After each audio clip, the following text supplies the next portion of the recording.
Alors, je viens de regarder longuement la vidéo d'Aldostérone. Ça va être une longue vidéo, il y a des choses très pertinentes là-dedans. Il y a des concepts aussi très intéressants que j'aime utiliser dans la plongée et qui nous viennent de l'aéronautique. Mais il y a aussi une lecture un petit peu personnelle sur laquelle j'aimerais peut-être apporter des nuances, sachant que Aldostérone me donne l'impression de donner un avis de plongeur loisir et étant professionnel du monde de la plongée, j'aimerais éventuellement apporter d'autres pistes de lecture sur son propre vécu. En ce qui concerne l'accident dont il va parler, c'est le fameux accident du 14 mai impliquant 5 plongeurs italiens aux Maldives et un secouriste maldivien le 16 mai. C'est une tragédie. Je vais essayer de traiter ça avec le plus de respect possible et pour ma part, je ne vais pas épiloguer ou donner mes propres hypothèses en ce qui s'est passé sous l'eau car une étude est en cours de la DAN et des autorités locales et nous aurons la réponse à tout ça. Mon but est plus d'apporter des éléments de lecture complémentaires à la vidéo de Monsieur Stéron et aussi, en toute honnêteté, de vous amener à visionner la vidéo que j'ai pu faire où j'essaye d'expliquer durant 1 heure pourquoi secourir et récupérer des corps à 60 mètres de profondeur dans une grotte est particulièrement problématique. Surtout quand on n'a pas le bon équipement. Voilà. Au visionnage, si l'on peut dire, et excusez les maladresses s'il y en a, et remercions Monsieur Stéron en commentaire de nous laisser réagir à sa vidéo avec mon œil de professionnel.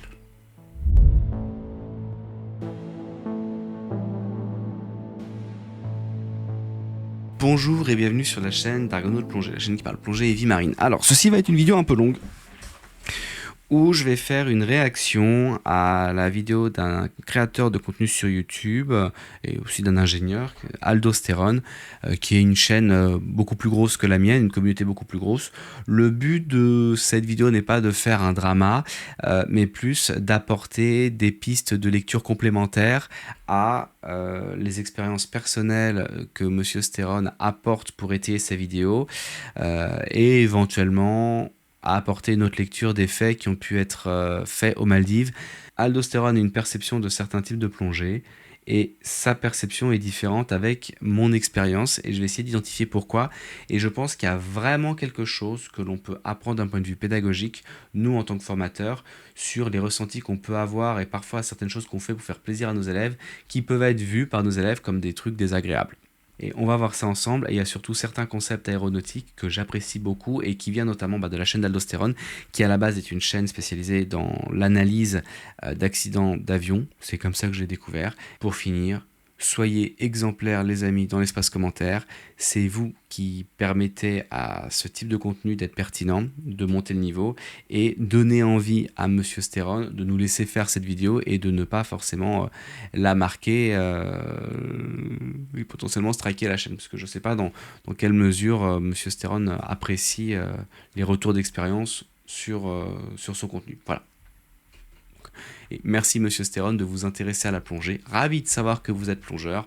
Je le suis aussi. On est sur une chaîne de plongée et on vous est très reconnaissant de donner votre avis sur notre passion. C'est très important pour nous et ce rétexte a pour but de continuer la pédagogie que vous mettez sur les vidéos d'aviation et peut-être même que vous apprécierez cette vidéo parce que j'ai peut-être 2-3 éléments de lecture à vous apporter de façon bienveillante, sans critique, sans agression et sans volonté de faire du drama. Parce que vraiment le drama c'est pas ma came, vous pouvez regarder sur ma chaîne YouTube, c'est pas ma ligne éditoriale. Mais il y a peut-être des enseignements à tirer de votre contenu. Voilà. Merci beaucoup. Allons maintenant au visionnage.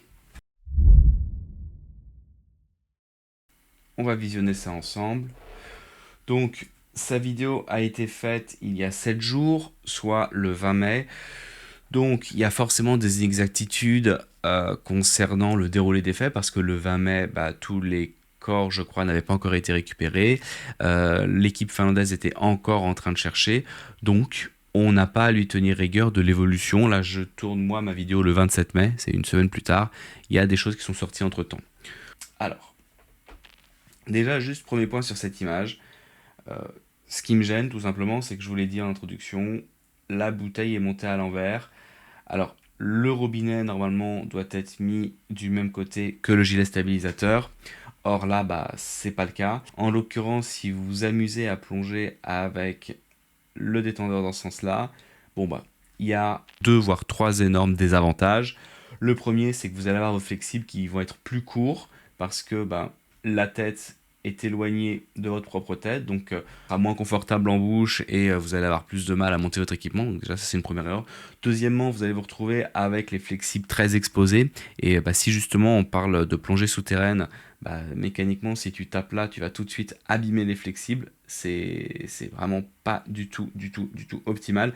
Et en plus, bah, ça fait vraiment tout un ensemble de trucs qui sort de la bouteille et donc ça améliore pas non plus l'hydrodynamisme. Mais, c'est le Kevin du futur qui est en plein montage. Peut-être qu'Aldostérone a décidé de mettre le gilet de l'autre côté pour faciliter éventuellement la démonstration ou l'explication sur le matériel. Ça, on va le voir. En l'occurrence, vous, si vous faites un montage, vous voulez pas que votre premier étage soit dans ce sens-là. Ça doit être de l'autre côté, du même côté que le gilet. Et on peut supposer que cette position-là pour la vidéo, c'est plus pour de l'explication. Par contre, je peux voir quand même que Monsieur Stéron est un homme de goût parce qu'il est avec un détendeur Andine. Ça, c'est une membrane, je pense, donc détendeur membrane de chez Scuba Pro. Et il a aussi un gilet stabilisateur Scuba Pro. Euh, et au vu des palmiers, je me permettrais peut-être même de dire qu'il est à Bali, mais on n'ira pas plus loin sur les spéculations. En tout cas, là, il est avec une bouteille aluminium, donc en tout cas typique de la plongée en Asie du Sud-Est. Voilà, écoutons-le maintenant et voyons ce que l'on peut apprendre. On est parti. Les amis, bien le bonjour. On va parler aujourd'hui dans un contexte qui est très connu en aviation, c'est la normalisation de la déviance. Il a été inventé par une chercheuse qui s'appelait Madame Vaughn, j'espère qu'elle s'appelle toujours, je crois qu'elle est en vie. Et en fait, c'était à l'époque de l'explosion de Challenger. C'était cette fusée de la NASA qui est partie, alors que l'organisation, la NASA en tant qu'organisation, savait et avait été avertie qu'elle va exploser. Ils ont mis 7 personnes. Je peux permettre de faire une pause là tout de suite. En fait, quand j'ai vu le début de cette vidéo, je me suis dit, ça va être un super contenu parce qu'effectivement, la normalisation de la déviance, c'est quelque chose dont on est énormément confronté en plongée. Et donc, au début de la vidéo, j'étais super enthousiaste parce que je me dis, tiens, très intéressant, ça va traiter de cette thématique-là. Le problème, c'est qu'après, il va se perdre un petit peu dans des détails personnels et bah, c'est ça qu'on va essayer d'aborder, nous, dans notre analyse.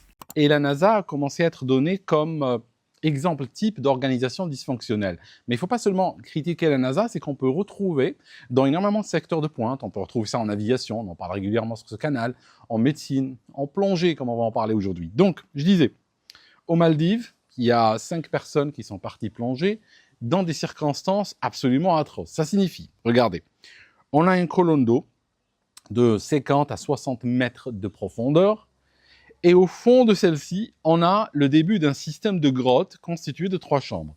Des grottes sous-marines. Pardon pour le peu. C'est quelque chose déjà qui, si tu y réfléchis bien, ça peut donner un petit peu des cauchemars. Jusque-là, c'est pas faux, mais tu vois, je regrette vraiment qu'il n'y ait pas de développement sur le concept de la normalisation de la déviance, pour revenir dessus. En quoi c'est quelque chose, nous, qui nous touche en plongée, et donc je vais un peu utiliser Aldostérone pour faire levier avec ça. La normalisation de la déviance, ça peut être la normalisation de certaines pratiques qui sont erronées, mais parce que ça s'est bien passé une fois, ça s'est bien passé 2 fois, ça s'est bien passé 3 fois, ça devient une norme, alors que c'est quelque chose de déviant. L'exemple le plus courant, c'est la consommation de gaz. Ne pas planifier une plongée qui peut être saturante parce que, en général, quand on a 10 minutes de déter, à chaque fois ça passe, mais qu'on ne connaît pas exactement la quantité de gaz dont on a besoin pour faire la remontée, eh bien, on normalise une déviance. Par exemple, le fait de ne pas connaître certains éléments de son ordinateur ou de son plan de décompression, mais de continuer à faire comme on a toujours fait, sans forcément savoir pourquoi, on normalise possiblement une déviance. Un exemple tout bête, hein, mais quand on fait une formation récréative et que, par exemple, on saute certains exercices parce qu'on estime qu'ils ne sont pas importants, au hasard, le vidage de masque, si on se permet de ne pas faire tous les exercices de vidage de masque et que tout va bien et que vu que tout va bien on continue de le faire, on normalise une déviance. Et un jour, potentiellement, ça va se payer. En l'occurrence, sur la plongée des Maldives, je ne vais pas rentrer dans le jugement est-ce qu'il y a une normalisation de déviance ou pas, parce que au jour d'aujourd'hui, on ne connaît pas exactement le matériel de plongée qui a été utilisé. Concernant cette plongée en tant que telle, ce n'est pas une déviance de la faire si on est correctement équipé. Là, par exemple, sur ces images, vous me voyez à 50 mètres de profondeur avec un billet dans le dos, 2 bouteilles de déco et mon binôme qui lui aussi a 4 bouteilles en tout. Bon, on est à 50 mètres, on peut rentrer dans ce petit trou et on ne se met pas en danger. Pourquoi ? Parce qu'on a prévu notre plan de décompression, on a prévu notre consommation de gaz, on a prévu notre protocole de remontée. Il n'y a pas d'improvisation. On n'est pas sur une déviance. Si nous avions fait ça avec un monobloc air de 12 litres ou de 15 litres sans backup et sans avoir vraiment fait un plan de décompression, là, effectivement, on aurait pu rentrer dans ce schéma de normalisation de déviance. La plongée, en tant que telle, n'est pas horrible, parce qu'elle a été faite après par des gens avec le bon équipement. Elle est horrible si on fait ça avec de l'équipement inadapté, de l'expérience inadaptée et sans les compétences. Quand tu regardes, si tu laisses tomber les clés d'un bateau et elles sont à 60 mètres de profondeur, pour juste aller les chercher, je ne parle pas de grotte, je parle de clés sur le sable, c'est déjà une plongée technique. Et il a absolument raison. Descendre à 60 mètres pour récupérer des clés ou juste pour faire un touch and go, ça demande de l'expertise et de la préparation, tout à fait.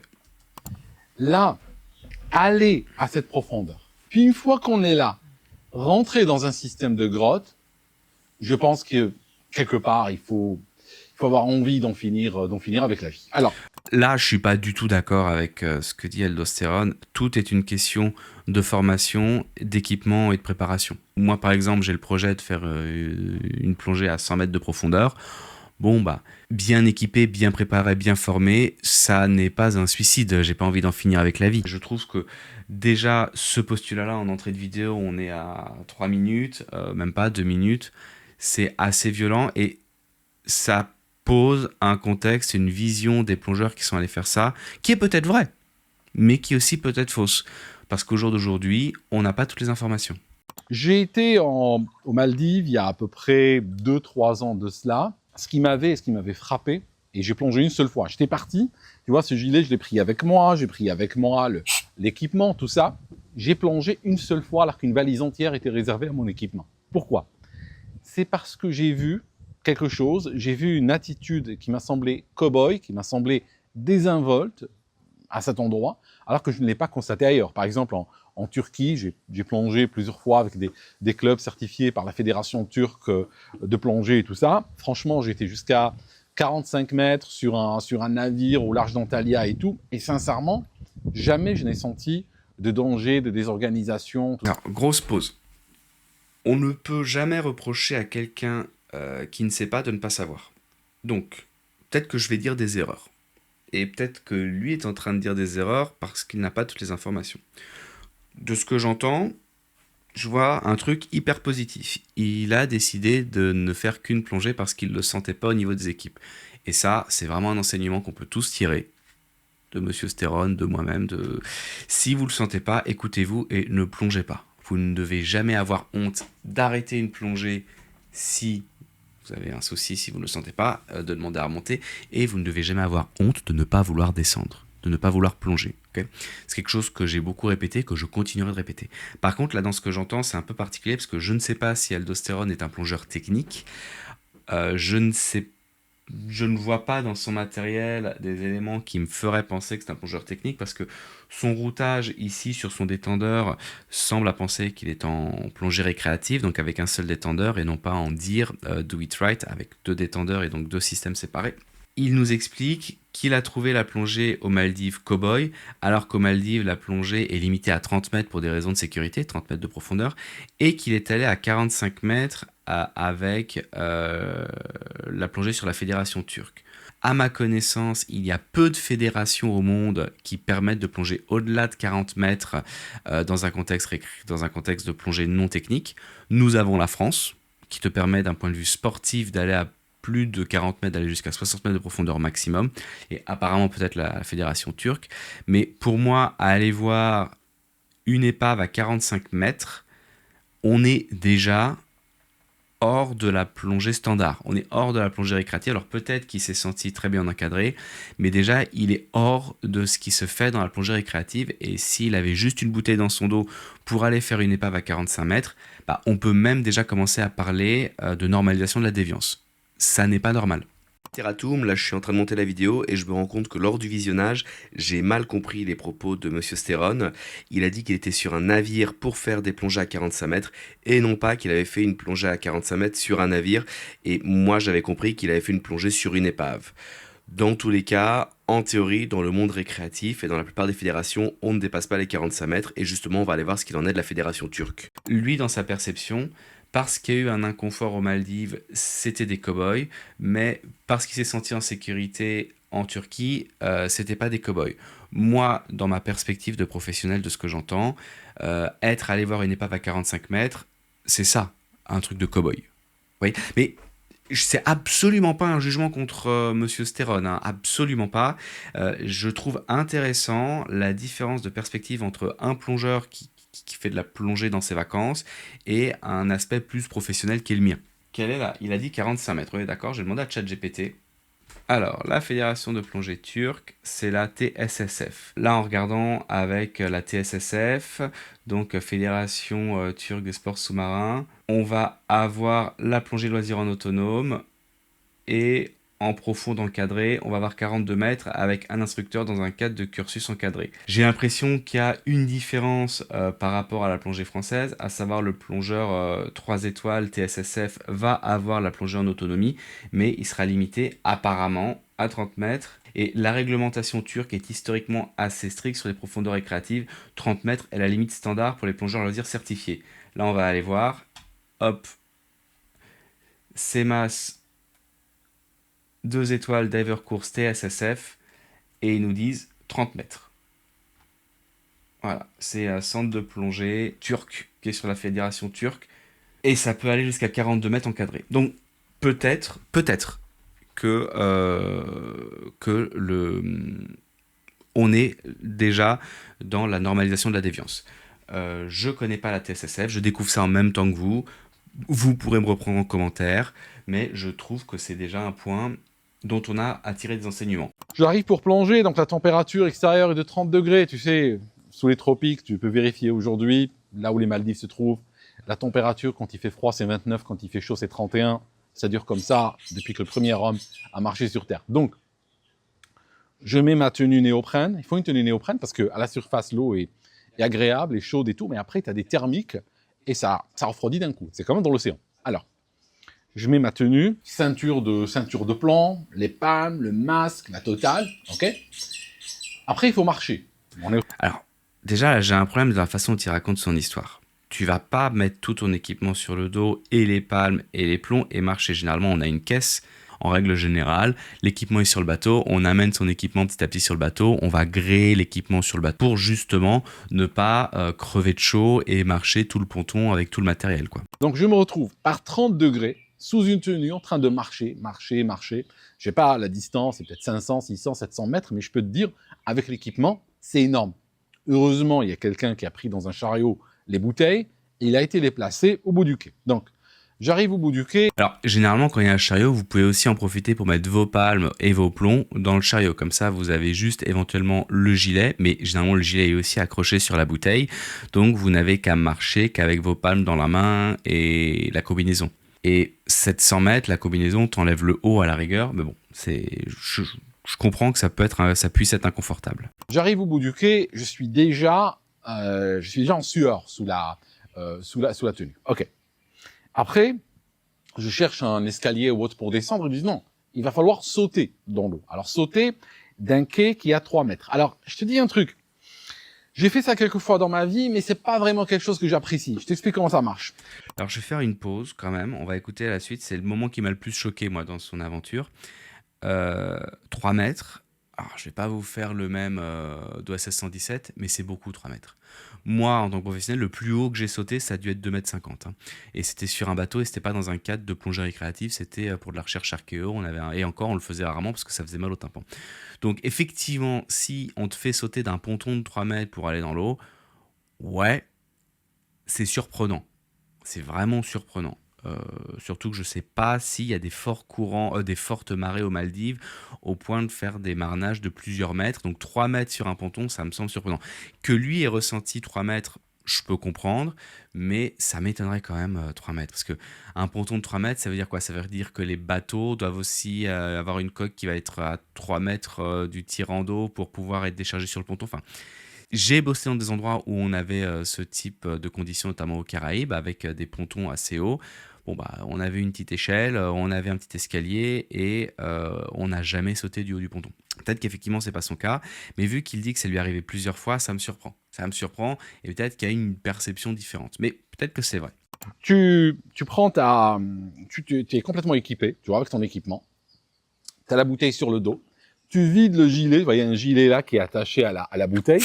Donc, tu vides le gilet complètement, vraiment, parce que s'il reste gonflé au moment de l'impact avec l'eau, il va pousser la bouteille brutalement vers le haut. La robinetterie que tu vois ici, le premier étage, peut taper à l'arrière contre le cervelet. Et c'est pas des situations de prospérité, je te le dis tout de suite. Donc, Alors, on va faire une pause, parce que là, il y a beaucoup de choses. Lorsque l'on va faire une entrée depuis un ponton, depuis un bateau, depuis un truc où il y a un peu de hauteur, on va faire ce qu'on appelle une entrée en pad géant. Donc, c'est-à-dire, on va faire une entrée en pad géant. Et le protocole de l'entrée en pad géant, c'est de ne pas avoir le gilet complètement gonflé, mais d'avoir le gilet un petit peu gonflé pour pouvoir flotter à la surface et assurer une flottabilité lorsque l'on rentre. Pourquoi? Parce que si tu vas avec ton gilet dégonflé, tu vas beaucoup t'enfoncer dans l'eau, tu peux te faire mal aux oreilles. Et l'équipement bien accroché ne va pas te péter le cervelet. Alors après, effectivement, j'ai jamais essayé de sauter de 3 mètres de haut, mais le protocole pour une entrée en pad géant depuis un bateau, ça va être avec un petit peu d'air dans le gilet pour justement flotter, remonter tranquillement à la surface et ne pas trop s'enfoncer.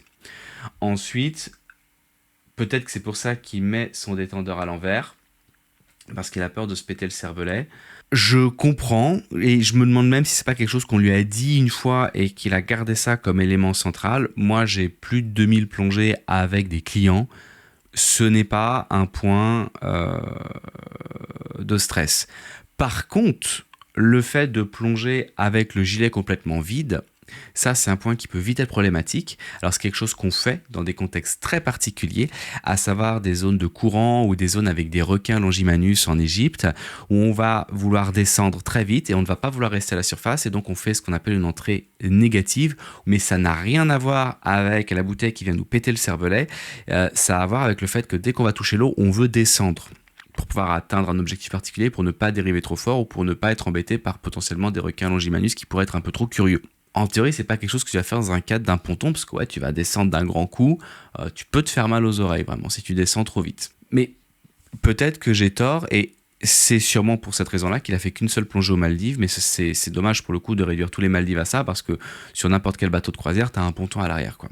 Donc c'est un petit peu vrai, un petit peu faux, et je me dis, moi, qu'en tant que professionnel, peut-être que on lui a trop mis en tête que la bouteille pouvait remonter et te casser le crâne, et que c'est quelque chose qu'il a gardé en mémoire et qu'il continue ensuite de diffuser, alors que ça n'est pas forcément un point majeur dans ce type de situation. tu vides complètement ça. Alors, ce que tu fais... Attendez, je vérifie un truc, là. Hein, parce que faut faire très gaffe, jamais respirer de ces trucs-là sans les nettoyer. Je te raconte un truc, il y a un gars qui... asthmatique, salbutamol, tu sais, les pompes, là. Les asthmatiques, ils en ont partout. Ils en ont une dans la voiture, une à la maison, au bureau, tout ça. Donc, et elles sont parfois mélangées à des clés, à des trucs, tout ça. Il y avait un petit... il y avait là un petit bouchon de bic, l'arrière d'un bouchon de bic, le petit truc là derrière, qui était retiré, et puis qui est parti se loger à l'intérieur de la pompe de salbutamol. Lui, ce qu'il a fait, il a pris la pompe, il a fait ça, et il a inhalé. Pouf. Alors, tu as le gaz, plus l'effet de l'inhalation, le petit bouchon en plastique s'est retrouvé à l'intérieur de ses poumons, quoi. Tu vois, donc c'est vrai, il faut faire très gaffe avant d'aller juste respirer. Donc ça, je l'ai nettoyé avant de commencer à enregistrer, je l'ai vidé, je donne un petit coup d'air, Parce que tu fais ça, tu inspires, tu as une araignée dedans, elle est en train de marcher à la radio, quoi. Alors, fun fact, bon, déjà c'est pour ça qu'on fait un contrôle de sécurité pré-plongée et que au niveau du centre de plongée, on vérifie son matériel et avant d'aller à l'eau, on vérifie son matériel. Vous pouvez purger en mettant votre langue sur votre palais, comme on le ferait sous l'eau si vous avez peur des araignées. Mais alors, fun fact, si on veut vraiment tomber dans la paranoïa de l'araignée, le fait de purger ne fait pas sortir l'araignée. Vous pouvez voir cette vidéo-là où, en fait, pour vraiment faire sortir l'araignée, il faut mettre le détendeur dans l'eau et c'est un problème qu'ils ont notamment au Mexique, de ce que j'avais cru comprendre. C'est terrifiant. Moi, j'ai jamais eu ce problème-là en Indonésie. Alors, la raison de l'araignée dans le détendeur, c'est pas forcément pour ça que tu vas le vérifier, mais tu vérifies toujours l'équipement avant d'aller à l'eau. Donc, pour plonger d'un quai, c'est prends ça.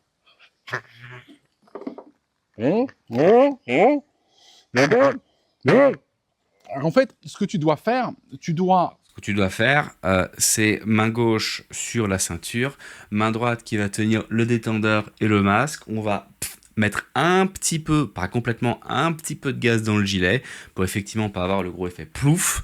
On va regarder droit devant nous, on va bien au bord et on fait un long pas. On ne saute pas, on fait un long pas de géant pour arriver dans l'eau et flotter à la surface. Et après, on se retourne et on donne le signal OK ou OK au bateau ou au ponton.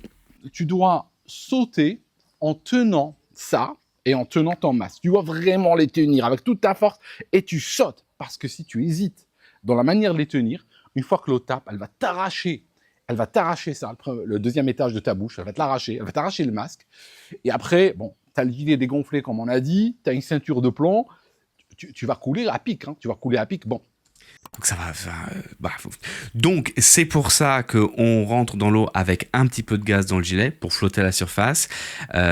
Et du coup, une main est largement suffisante pour tenir le détendeur et le masque, et l'autre va tenir la ceinture parce qu'on ne veut pas la perdre lors de la mise à l'eau. Monsieur Stéron, je doute pas que vous ayez eu une expérience désagréable aux Maldives, mais peut-être que vous traumatisez un tout petit peu la mise à l'eau parce qu'on est des milliers de plongeurs à faire ça quotidiennement. Et c'est pas là où on se fait mal. Avec un peu d'entraînement, ce n'est pas la fin du monde, parce que même sans masque, tu fais ça, tu vas ramasser ton tube, tu mets ça, tu souffles dedans, mais si tu n'arrives pas à souffler dedans, c'est pas grave, tu appuies un petit peu là, il chasse l'eau, tu respires, même sans masque, c'est pas grave. Mais bon, voilà, je veux dire, une fois dans l'eau, n'est-ce pas, je vous disais, j'ai gardé mon masque et tout. Ils nous disent, l'instructeur nous dit, oui, on n'a pas le droit de plonger ici, il va falloir nager. Alors, je me mets à nager, j'ai dû nager peut-être 300 mètres encore. Avant d'arriver à un endroit, il a dit « on plonge ici ». Je peux te dire, au moment où on a commencé la plongée, ça faisait plus d'une demi-heure, 3/4 d'heure que j'étais parti du club. J'avais une dette physiologique énorme. J'étais essoufflé, je te cache pas. J'étais essoufflé. La chaleur, la sueur, la marche, le saut, la natation. Je veux dire, moi, j'avais juste envie de faire de la plongée, tu vois. J'étais pas là dans une sélection de la Légion étrangère, tu vois. Et j'ai réalisé, quand j'ai vu le club, que des fois, ils prenaient des personnes, même sans expérience, dans des zones où il y a des courants. Ça signifie il y a des endroits où le truc sympa de l'endroit... Et là, il dit quelque chose d'hyper pertinent et que l'on peut tous prendre en enseignement. Rappelez-vous que la plongée, ça reste une activité physique qui est très engageante pour le corps.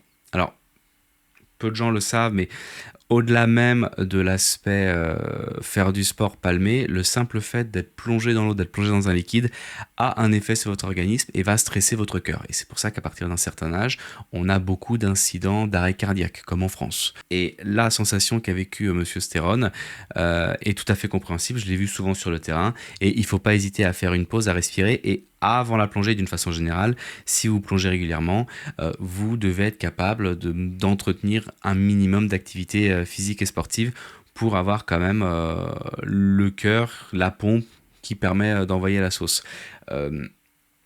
C'est très révélateur ce qu'est en train de nous partager Monsieur Stéron. Et j'ai tendance à vraiment le croire sur la mauvaise organisation de la structure de plongée où il était aux Maldives. Parce que s'ils vous font plonger dans des zones où il y a potentiellement du courant, sachant qu'il n'y a apparemment pas de bateau en sécu surface, et qu'on part depuis un ponton et qu'on nage 300 mètres depuis un ponton, c'est vraiment la merde. Et donc Monsieur Stéron a eu complètement raison de ne pas du tout replonger avec eux. Mais je pense que ça reste assez à la marge parce que... j'ai rarement entendu un truc comme ça. Mais donnez-moi vos avis en commentaire. c'est que tu es en profondeur, hein, mettons à 20 mètres, et tu as des sortes de rochers, de gorges, et puis tu as des courants puissants. Et le courant t'emporte. Voilà, et c'est génial, tu lâches là, et puis le courant, il va t'emporter, tu vois. T'es comme un poisson qui est dans un évier et en ouvre, quoi. Et tu pars avec. Voilà, et tu contrôles plus rien, tu es juste content de partir. Bon, moi j'ai vu ces conditions, j'ai rangé mon matériel dans la valise, et je ne vais plus réutiliser. Et je vais te dire un truc aux Maldives. Aux Maldives, tu vois beaucoup plus de choses, tu peux même voir des tortues géantes et tout ça, avec le masque et un tuba, que ce que tu vois en plongée. Parce qu'en plongée, honnêtement, à 20-25 mètres, hein, c'est bon. Il y a presque plus de lumière qui arrive, c'est pas une eau transparente sur une grande... Ah, je comprends pas très bien pourquoi il dit ça. Tu vois différentes choses en snorkeling qu'en plongée. Mais dire que tu vois plus de choses et réduire toute son expérience de plongée aux Maldives à une plongée qu'il a pas aimée et à 20 mètres on voit pas bien aux Maldives, c'est faire preuve peut-être d'un raccourci. On peut pas résumer à une plongée une expérience dans un des secteurs les plus beaux du monde. Et si en plongée, on va voir potentiellement plus de requins, notamment des requins tigres. On peut voir des raimentas, on peut voir de la faune installée. Toujours difficile, même dans 10 mètres de profondeur, de pouvoir voir de la macro lorsqu'on fait du snorkeling, de pouvoir vraiment rechercher les petites choses, de pouvoir repérer un poulpe, par exemple, à tout hasard. Donc là, je suis pas du tout d'accord avec lui. Et les Maldives... oui, on est sur l'océan Indien, donc il y a forcément plus de particules parce qu'on a des courants et on a des coraux donc en bonne vie parce qu'ils bouffent plein de nutriments. Donc oui, on est sur de la visibilité à 20-30 mètres, mais ça reste de la super visibilité à 20-30 mètres. On n'est pas en Bretagne quand même. Donc bon. Sur une grande distance, ça commence un petit peu à se brouiller. C'est pas la mer Rouge en fait. C'est en Égypte, la mer Rouge, c'est quelque chose. C'est vraiment glorieux. Les couleurs, toutes les couleurs que tu vois, bleu, violet, rouge. En fait, c'est une symphonie de couleurs quand tu rentres en mer Rouge. Il suffit juste que tu passes le... Alors, c'est très bien la mer Rouge, j'en reviens, j'aime beaucoup. J'ai pas plongé aux Maldives, donc Monsieur Astéron a plus d'expérience que moi spécifiquement pour les Maldives. Mais les Maldives, c'est l'océan Indien. Si, il y a quand même des couleurs, faut pas déconner. Et puis oui, il y a des couleurs en mer Rouge, mais il y a d'autres endroits où c'est aussi incroyable. Et encore une fois, les Maldives, c'est des centaines d'îles, des milliers d'atolls. Réduire ça à une plongée sur, en plus, un resort. Donc des plongées de resort, c'est rarement ce qu'il y a de mieux. C'est un peu réducteur quand même. Et puis la plongée mer Rouge, c'est sympa, mais il y a moins de biodiversité que dans l'océan Indien, par exemple. Il suffit juste que tu passes la tête sous l'eau, c'est impressionnant. Et plus tu vas profond, plus tu vois des choses. Mais c'est pas vrai.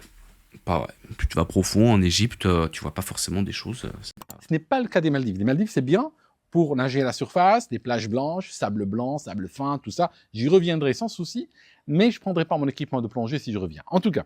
Je comprends pas pourquoi est-ce que, de par l'accident des Maldives, avec une plongée d'expérience, il en vient à dire qu'il ira plus plonger là-bas. Je comprends pas la digression. Quand on va profond, c'est quoi le problème? Alors, quand tu prends cette bouteille-là, je te montre un petit peu, elle fait 200 bars, ok? Là, on l'a gonflé à 200 bars au club, ok? Donc, 200 bars, si je vais plonger maintenant dans cette piscine avec, bon, elle va tenir grosso modo 1 heure. Pourquoi? Parce que je suis quasiment à la surface, elle sera en train de me livrer une atmosphère. Mais quand tu es à 60 mètres comme ces gens-là, tu es à 60 mètres. Alors, juste à titre de curiosité, pour les calculs de gaz, donc dans une piscine, on est quasiment à la surface, on n'aura pas 2 bars de pression, on aura 1 bar et quelques. La bouteille, ça a l'air d'être une S80, donc potentiellement un 12 litres, donc environ un 12 litres. Donc là, 12 litres, on a 200 bars, donc ça fait 12 fois 200, on a 2400 litres. Et en moyenne, on respire entre 15 et 20 litres minute, plus 15 que 20 dans une piscine.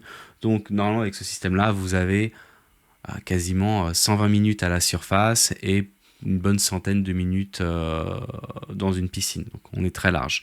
Mais effectivement, quand vous allez plonger, plus vous allez profond, plus la pression va faire que vous allez consommer plus de gaz. Et c'est sûrement ce qu'il va dire là. Donc celui-ci va te donner de l'air à 7 bars. Parce que s'il ne te donne pas de l'air à 7 bars, tu ne pourras pas respirer. Parce que, petit poumon, il y a de l'eau autour qui est à 7 bars de pression. Si tu veux pouvoir...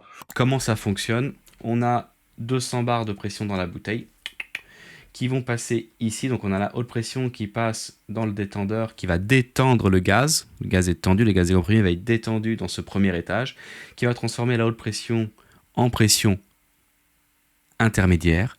Cette pression intermédiaire va varier en fonction des fabricants. aux alentours des 7 bars.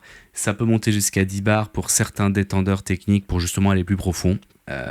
Mais donc ça va être entre 7 et 9 bars en fonction des fabricants. Et donc cette pression intermédiaire, elle va passer dans ce flexible et elle va arriver là pour délivrer à Monsieur Stéron dans le second étage ici la pression ambiante, c'est-à-dire la pression à laquelle il est actuellement. Il n'y a rien d'électronique, c'est juste un effet mécanique d'ouverture de valve et de détente de gaz. Si tu veux pouvoir inspirer, tes poumons doivent repousser cette barre de pression dehors. Donc lui, il doit te donner cette barre. Donc lui, il s'ajuste par un système de valve, automatiquement, il te donne ça. Mais en volume, ça donne quoi? Ben en volume, ça donne que c'est 7 fois plus qu'à la surface. Ça veut dire chaque inspiration va coûter 7 fois plus. Donc, il se passe quoi? Ta bouteille, ben, au lieu de partir en 1 heure, elle va tenir, allez, 8-9 minutes, quoi. Et ça, c'est tout à fait vrai. Quand vous allez descendre à 60 mètres, la pression est 7 fois plus élevée. Et donc, au lieu de consommer 20 litres minute, bah, vous allez consommer 140 litres minute. Et 140 litres minute, bah, ça commence à faire 140 litres minute. Quand vous avez que 2000 litres de gaz, ça part vite. Au bout de 10 minutes, vous avez déjà consommé 1400 litres. Wow, sur une réserve de 2400, ça commence à être intéressant là, de bien calculer. Vous voyez le problème venir? C'est pour ça que les gens qui plongent à ces profondeurs-là, déjà, ils ont beaucoup de bouteilles. Et ce n'est pas des bouteilles qu'ils prennent avec eux seulement. Ils ont des bouteilles qui sont mises en place avant. Ça signifie ce qu'on va faire. On va voir tout d'abord, premier jour, on a une logistique, on a 2 navires à la surface, on a 20, 30 personnes qui aident. On place des lignes avec du plomb, tu vois. Et puis après, on va avoir des gars qui descendent poser des bouteilles, qui en accrochent à différents niveaux pour pouvoir faire des paliers en sortant, tu vois. Toute une histoire. Après, on va pousser des bouteilles à l'intérieur et tout ça. Pas forcément, en fait. Pas forcément. Tu peux faire ça tout seul. Tu peux partir avec 8 bouteilles avec toi. Tu peux déposer des bouteilles à l'entrée ou dans ta zone de déco. Justement, je parlais avec un membre de ma communauté sur Discord qui faisait la plongée souterraine. Bon, bah, il plonge avec plein de bouteilles et puis il dépose les bouteilles au fur et à mesure. Moi-même, je suis descendu avec 4 bouteilles. Bon, bah, t'en as 2 dans le dos, une de chaque côté, ça va, hein. Jusqu'à pour permettre à un groupe de 5 personnes de rentrer dans le système de grotte et de sortir. Donc, s'ils ont fait. Il y a un système de 3 chambres. Ils étaient 6 à la base. Il y en a une qui a eu ce réflexe extraordinaire et franchement, je te dis, ta sécurité, c'est ta responsabilité. Tu t'en fiches que tout le monde le fait. Tu t'en fiches vraiment. Il y a 1000 personnes qui vont là, moi je n'y vais pas. Désolé. Elle a dit, moi je reste sur le bateau. On n'a pas voulu partir. Donc, je suis complètement d'accord avec Monsieur Stéron. N'oubliez jamais que vous avez le droit de refuser une plongée. Point. Monsieur Stéron l'a très bien fait aux Maldives. Et si c'est le cas pour cette personne, elle l'a très bien fait aussi. Il y avait une prof d'université italienne, il y avait sa fille qui a 20 ans, tu vois, même si probablement elle plongeait, ma fille elle a 8 ans, elle plonge pas vraiment, elle chope la bouteille, elle la jette dans la piscine, et puis elle attrape ça, et puis elle descend à 1 mètre, 1,5 m, ça s'appelle pas ça plonger, mais on se comprend. Elle s'amuse. Mais ça ne fait pas d'elle, nécessairement à 20 ans, une plongeuse capable de descendre 60 mètres et aller dans un système de grotte. Ça, c'est de la folie. Donc, à 5, ils sont descendus. Ils sont rentrés. Bon. Là, normalement, on a en plongée ce qu'on appelle le temps sans décompression. Ça veut dire, on essaye de rester, dans la mesure du possible, à moins qu'on soit en train de faire de la plongée technique, on essaye de rester suffisamment longtemps pour apprécier l'endroit, mais pas assez pour qu'on ait besoin de palier. Pourquoi? Parce que, mettons, tu descends à 40 mètres.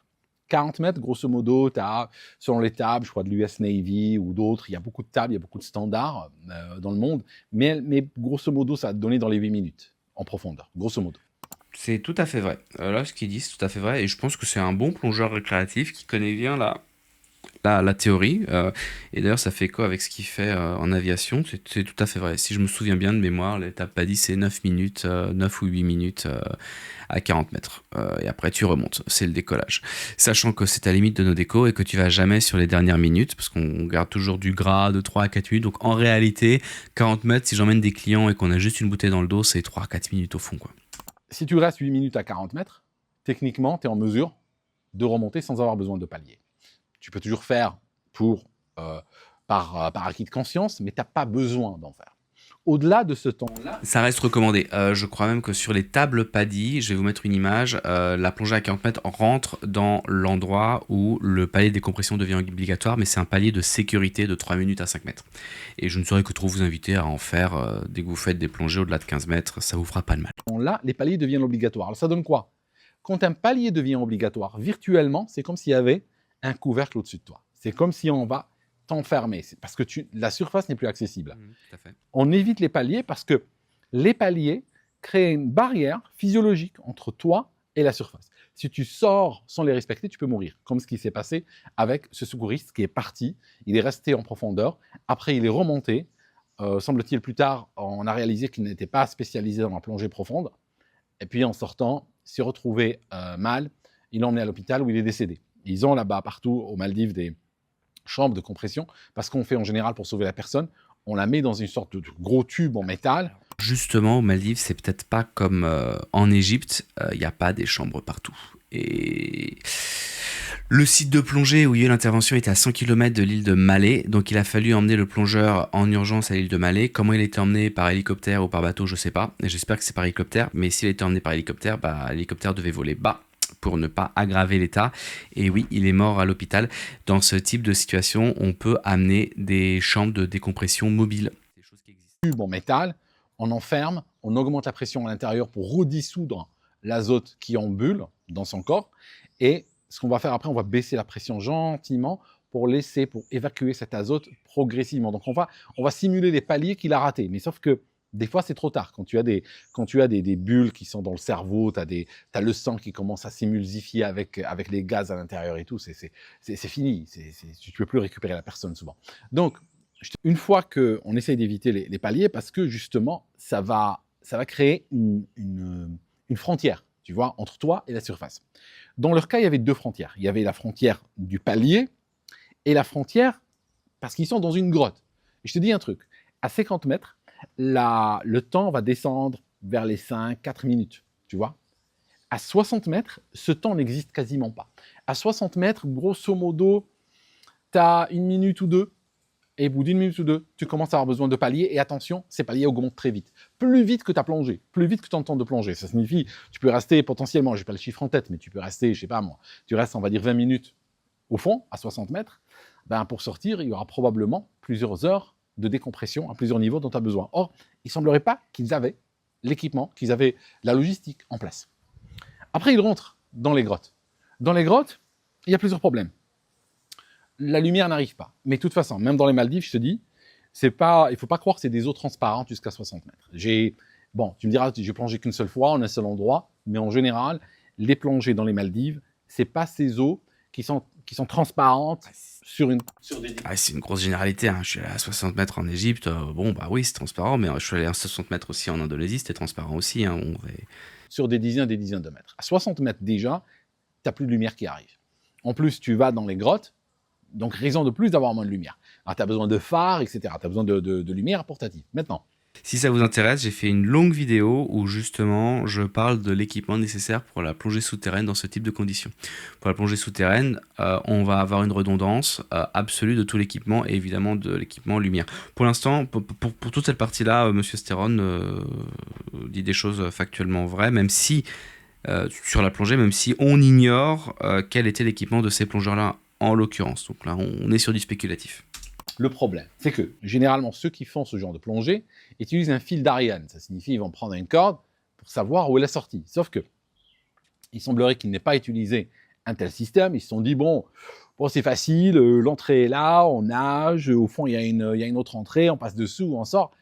J'imagine, c'est ce qui a dû se passer dans leur tête. Le problème, c'est que il suffit qu'il y en ait un qui donne un coup de palme, un petit coup de palme là. Ça soulève des sédiments, tu te retournes, tu ne sais plus vraiment où est l'entrée. Tu ne sais plus vraiment où elle est parce que tu es dans un nuage. Tu es dans un nuage de sédiments. Et tu mets ta main là devant toi, tu arrives presque à la voir, ok? Les gars se retrouvent dans une situation d'échec et mat. Ça signifie, ils sont à l'intérieur de grottes.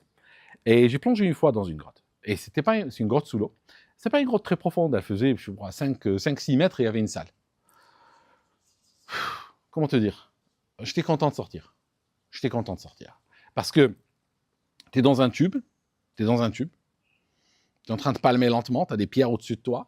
Si tu fais pas gaffe, tu entends le bruit, tu entends ta bouteille qui gratte contre les rochers au-dessus de toi. Le tube est plein, tu ne peux pas sortir. Alors, surtout quand tu montes tes détendeurs à l'envers comme ça, là, c'est pas la bouteille que tu entends gratter, c'est tes flexibles que tu arraches. Donc faites gaffe à ce montage, mais je pense qu'il l'a mis comme ça pour les besoins de la vidéo. Le tube est plein, tu ne peux pas sortir. Si jamais tu as un problème, si jamais tu aspires et l'air n'arrive pas, tu peux rien faire, tu ne peux pas sortir. C'est fini, il n'y a pas la sortie, il n'y a pas la surface. Et tu palmes, et franchement, je vous dis, je ne suis pas très courageux sur ces choses-là, ok. Le dentiste et les grottes sous-marines, c'est pas trop mon truc, et j'ai des limites. Donc j'arrive au bout de la grotte. Et je trouve ça super intéressant et très cool qu'il partage avec nous son ressenti à lui. Ça arrive souvent que l'on amène des plongeurs passer des petites arches ou passer des petites grottes. Moi, je sais que, par exemple, à Marseille, j'adore la grotte arc-en-ciel. C'est des trucs que j'aime beaucoup. Et quand j'amène des clients là-dedans, je les amène pour leur faire plaisir. Et gardons à l'esprit potentiellement que c'est pas parce que nous, on kiffe que nos clients potentiels peuvent passer un bon moment. Et apparemment, lui, il a pas l'air d'être un gros fan. Et bah, c'est une bonne chose à prendre en compte. On sort, là, comme ça, de l'eau, on regarde, il y a une salle à l'intérieur, c'est une salle, et j'entendais de l'eau froide, de l'eau glacée qui est en train de couler de la montagne, de l'intérieur de la montagne, et qui arrivait dans cette grotte-là. Il y avait de l'air, il y avait une bulle d'air qui était là probablement depuis 1 million d'années. J'étais là, l'instructeur m'a dit tu peux respirer, parce que j'avais peur de respirer, j'ai sorti, et j'ai gardé ça. J'étais comme ça, en train de respirer depuis mon air, parce que moi je lui fais confiance, il m'a dit ne t'inquiète pas, tu peux respirer. J'ai commencé à regarder, j'entendais le bruit de l'eau, hein, c'est assez effrayant, t'es dans les entrailles de la terre, t'as l'impression de redevenir un fœtus, quoi, et revenir dans le ventre de ta mère, quoi. C'est assez effrayant, au-delà de l'atavisme et tout ça, c'est assez effrayant. Et donc, je suis resté, 10-15 secondes, et je lui dis, bon, foutons le camp maintenant. Non, pour sa défense, non d'ailleurs, je l'attaque pas du tout, mais pour ce côté impressionnant, là, c'est des images que j'ai tournées en novembre dernier en Indonésie, sur le site de plongée Rabbit Hole, et à ce moment-là, je faisais pas le malin non plus, non pas que j'avais peur d'être dans un dôme, mais on était au niveau de la mer, du coup, il y avait de la houle, et j'avais remarqué des mouvements d'eau dans des trous, et ces trous me faisaient très peur parce que j'avais peur de m'en rapprocher et d'être aspiré dedans. Donc il faut faire quand même toujours très attention dans la plongée souterraine, de façon générale, dès qu'il y a un plafond. Alors là, on était sur une petite pénétration. J'ai du mal à imaginer des gens dans un système de grotte à 50-60 mètres. Et le truc, tu sais, je t'ai parlé de la consommation d'air, attention. La consommation d'air dans la piscine ici, oui, ça peut durer 1 heure, c'est pourquoi? Parce que je t'ai dit, la pression et tout ça, tout le monde comprend, mais il y a aussi autre chose. C'est parce que tu es relax. Hein, tu es dans une piscine, au bleu, tu es tranquille, tu fermes les yeux, tu te laisses flotter comme ça. Ton cœur ralentit, tu respires bien, calmement. C'est bien, c'est génial. Mais quand tu es dans le stress, quand tu es à froid, par exemple, tu vois, l'eau froide, le stress, les courants, tout ça, ça a tendance à augmenter. Je me permets de faire une avance, c'est exactement ce que je vous ai dit tout à l'heure, et c'est très bien qu'il mentionne ça. Notre volume, en général, on est entre 15 et 20 litres minutes. Quand on est vraiment relax, on peut descendre à 10. Mais quand tu es stressé, moi je sais qu'en début de plongée, les premières minutes de plongée avec la bascule arrière, préparer la caméra et tout, je suis à 30 litres. Hein. Ah, parce que je le vois, c'est sur mon ordinateur. J'ai une sonde, je suis à 30 litres. Après, je descends, mais les premières minutes, pam, pam, pam. Ça envoie, quoi. Et si vous êtes essoufflé, par exemple, si vous êtes stressé, vous pouvez faire du 30, 40, 50, 60 litres minutes facilement. Et c'est toujours un gros problème parce que ça vous fait sortir des modèles de décompression, ça vous fait consommer énormément de gaz et potentiellement ça vous rapproche de l'essoufflement et de la panne d'air. Et la panne d'air, c'est jamais une solution d'avenir. Hein. Ça augmente. Ça augmente ta respiration. Ça augmente, ça va siffler très vite. Et je t'assure qu'à 40 mètres, je ne parle pas de 60, à 40 mètres, tu aspires 3-4 fois vraiment bien, tu regardes l'aiguille, tu la vois baisser. Alors, à 60, j'ose pas imaginer ce qui a dû se passer. Donc, Et il y a un dernier point qu'il ne mentionne pas, c'est l'essoufflement et l'intoxication au CO2. Lorsque vous allez respirer, donc vous avez votre azote qui va être dissous dans les tissus et qui va s'accumuler, et l'oxygène qui va être, lui, métabolisé par votre organisme. En échange de l'oxygène, l'organisme il va relâcher du CO2. Ce CO2 est problématique parce que ce CO2, c'est ce qui va vous créer votre réflexe inspiratoire. Et lorsqu'il atteint un certain niveau, c'est ce qu'on appelle l'essoufflement, vous allez être presque bloqué à vouloir inspirer, alors que il faudra en réalité expirer longuement pour chasser le CO2 de votre corps. Et le problème, plus on plonge profond, plus les gaz sont denses et plus le CO2 va être dense et donc plus ce réflexe d'inspiration peut être fort. Et c'est pour ça qu'un essoufflement à 20, 15 mètres, ça se rattrape. Un essoufflement à 40 mètres, donc ce moment où vous êtes peut être dramatique. probablement, on est dans une situation. Les gens sont rentrés dans cette grotte. Et puis, il y a eu quelque chose. Alors, quelque chose, c'est ils se sont perdus, tous collectivement. Ou bien, autre problème, quelqu'un en souci. L'un d'eux a un problème. Ça, j'ai même envie de le passer parce qu'on est vraiment sur de l'hypothétique, on n'en sait rien. Quelqu'un qui panique. D'accord? Quelqu'un qui panique. Il arrache son masque, il jette son truc, il commence à flipper. Ça peut arriver, sincèrement. Ça peut arriver. J'étais dans une grotte et je peux te dire, je ne l'ai pas fait, bien sûr, je ne l'ai pas fait. Je n'étais pas sur le point de le faire, mais je comprendrais quelqu'un qui le ferait. D'accord? C'est vraiment un niveau de stress. Il y a des gens, ils s'en est autrement, eux, ils adorent.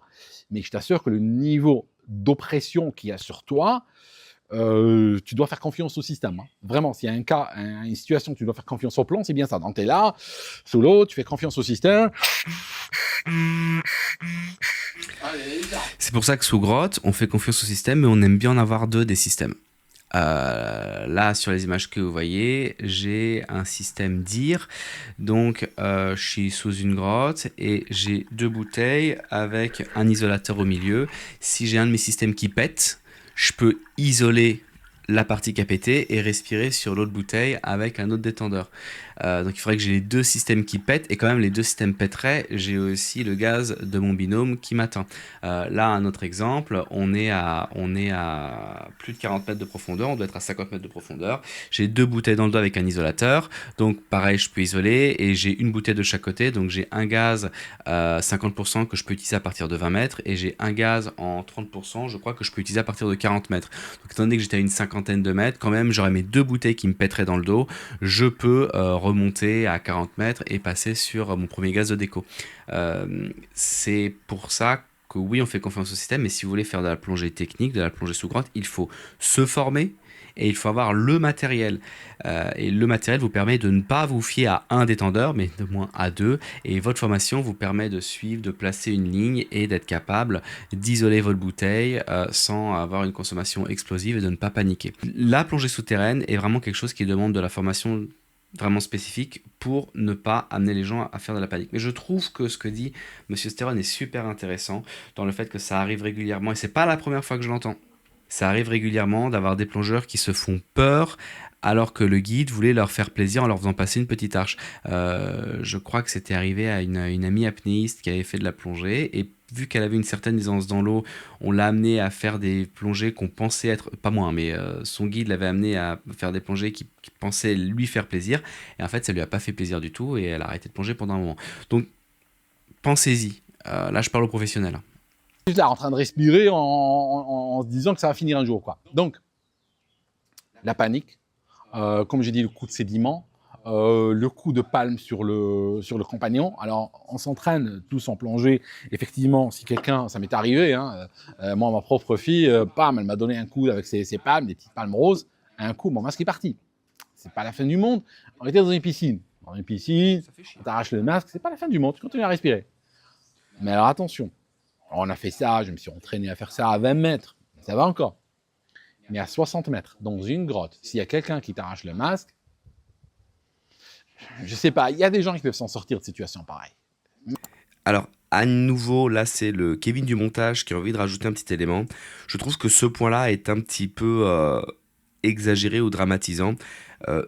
On s'entraîne justement en plongée sous grotte à perdre notre masque, à enlever notre masque, on s'entraîne en plongée profonde à enlever notre masque, on s'entraîne à faire toute une série d'exercices sans masque. D'ailleurs, même dans la plongée technique, on plonge avec 2 masques, justement au cas où on venait en perdre un, on doit être capable, tout en gardant notre calme et tout en gardant notre niveau de flottabilité et notre profondeur, être capable de changer de masque.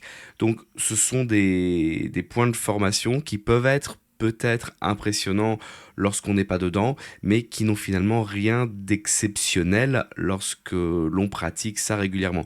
Ce qui s'est passé, donc ce groupe-là se retrouve en catastrophe. Ils se retrouvent en situation de catastrophe. Ils ont quelques minutes, l'air est en train de baisser, il y a un problème, les sédiments sont montés, quelqu'un a paniqué, peu importe, quelqu'un a fait quelque chose. Et là, ils veulent sortir. Ils ne peuvent pas sortir. Ce qui s'est passé, c'est que dans le navire en surface, on les attend, ben, il n'y a personne. Et ce qu'on va retrouver, parce que les Finlandais qui sont arrivés sur site, hein, des plongeurs spécialisés qui utilisent du trimix, des recycleurs et tout ça, c'est des plongées très très techniques, très spéciales pour aller dans ces profondeurs-là, qui exigent aussi, comme j'ai dit, une bonne logistique en surface aussi. Eh bien, ils ont commencé à les trouver, les localiser dans diverses chambres. Leur accompagnateur, le gars qui était censé les guider, lui, a été retrouvé dans la première chambre. Ça signifie, lui, était sur le point de sortir. Je pense que, quelque part, il était à 2 doigts de trouver la sortie, hein, tu vois. Mais bon, voilà, ça s'est terminé avant. Il paraît que l'air était vide.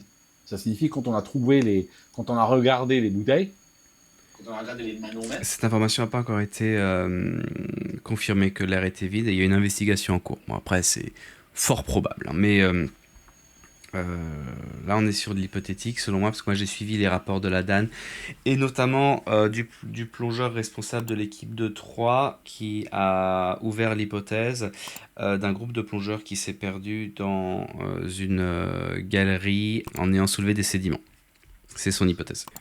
Et je préfère finir le visionnage de la vidéo d'Aldostérone là, parce que ensuite, et puis même depuis un moment, on est surtout sur de l'hypothèse, et tant qu'on n'a pas les résultats de l'enquête, les informations sur les ordinateurs de plongée, j'ai pas forcément envie de rajouter du bruit au bruit. Ceci étant, vous retrouverez en description de cette vidéo l'intégralité du contenu d'Aldostérone que je vous invite à voir parce que c'est toujours bon de voir le contenu original. Merci à Monsieur Stérone d'avoir fait cette vidéo. J'espère qu'il va pas striker ma chaîne parce que je lui fais une réaction sur son contenu.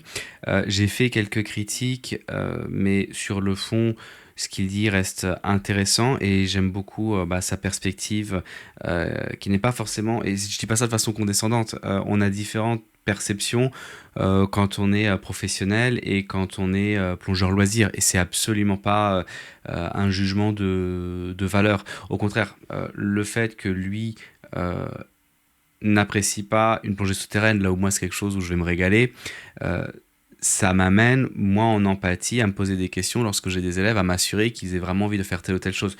De plus, il a rappelé à plusieurs reprises l'essentiel, quand on le sent pas, on le fait pas. Il n'a pas fait les autres plongées aux Maldives et il a eu raison.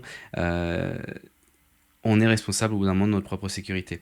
Cette vidéo est très longue parce que je voulais aussi essayer d'apporter un peu de valeur complémentaire à ce qu'a fait Monsieur Stérone.